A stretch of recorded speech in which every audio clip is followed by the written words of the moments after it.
सर्वप्रथम माँ शारदा को प्रणाम करता हूँ। और जैसा कि बताया गया है कि कम समय में अच्छा आपको परोसना है, मैं 4 पंक्तियाँ पढ़ता हूँ कि पीर पराई अपनी होते मन चंदन हो जाता है। क्योंकि हम आर्यवंशी लोग हैं, जब तक वंदन ना कर लें तब तक कोई काम शुरू नहीं होता। कि पीर पराई अपनी होते मन चंदन हो जाता है, नीर आचमन से क्षण में मन अभिनंदन हो जाता है।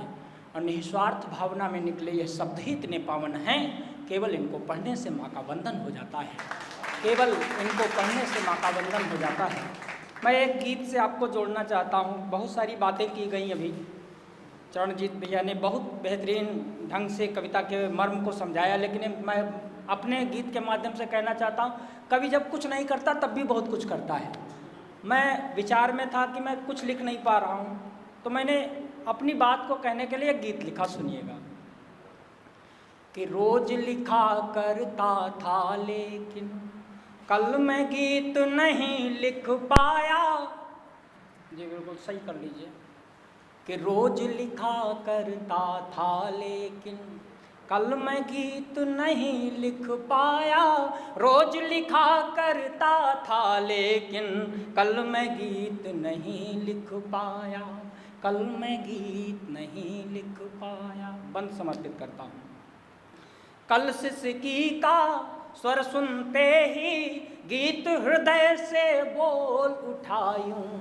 कल सिसकी का स्वर सुनते ही गीत हृदय से बोल उठायूं।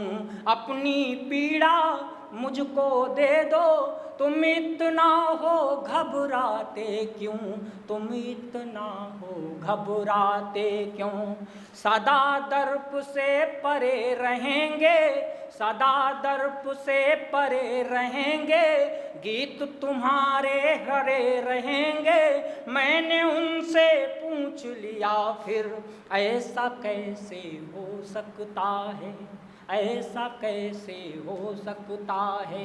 कैसे सुख का अनुभव देंगे, कैसे सुख का अनुभव देंगे, जब अंदर दुख भरे रहेंगे, जब अंदर दुख भरे रहेंगे।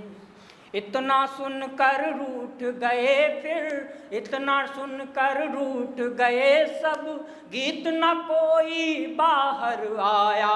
रोज लिखा करता था लेकिन कल मैं गीत नहीं लिख पाया, कल मैं गीत नहीं लिख पाया, कल मैं गीत नहीं लिख पाया। और अगला बंद, ये हलचल थोड़ी बंद कर दीजिएगा, क्योंकि गीतकार वैसे भी संकोची होता है। अगर ये करेंगे तो शायद मैं संकोच बस वो मन ना दे पाऊँ जो लेकर आया हूँ। एक बंद पढ़ता हूँ। खींच रहा था मैं बाहर को, उनको अंदर काम आ गया। खींच रहा था मैं बाहर को, उनको अंदर काम आ गया। शब्द निकलता कोई उससे, पहले पूर्ण विराम आ गया, पहले पूर्ण विराम आ गया।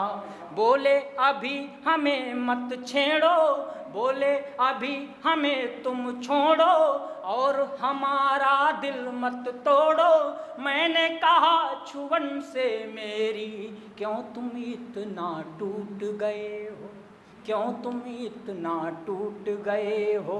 किस्मत रही हमेशा छलती, तो इसमें क्या मेरी गलती, तो इसमें क्या मेरी गलती।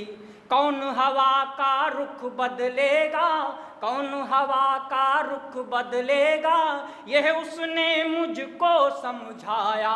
रोज लिखा करता था लेकिन कल मैं गीत नहीं लिख पाया, कल मैं गीत नहीं लिख पाया। गीत का अंतिम बंद आप सभी के चरणों में रखता हूँ और मन मांगता हूँ। फूल गए थे चुनने लेकिन कांटों से ही प्यार हो गया। फूल जीवन दर्शन पढ़ता हूँ, यहाँ पर बहुत सारे लोग बैठे हुए हैं, दर्शन खोजने की कोशिश करिएगा अगर अच्छा काम हो गया हो। कि फूल गए थे चुनने लेकिन कांटों से ही प्यार हो गया। सागर से नदी, सागर से मिलने से पहले नदिया का जल खार हो गया, नदिया का जल खार हो गया। कलम स्वतः ही काँप रही थी, भाव हृदय का भाप रही थी। कलम स्वतः ही काँप रही थी, भाव हृदय के भाप रही थी। ऐसी स्थिति में क्या होगा, इसको जरा समझना मुश्किल, इसको जरा समझना मुश्किल। अंदर से इतना घबराए, अंदर से इतना घबराए, खंडित राग निकल कर आए। जैसे एक भूकंप आ गया, जब जब कागज कलम उठाया। रोज लिखा करता था लेकिन कल मैं गीत नहीं लिख पाया, कल मैं गीत। बहुत बहुत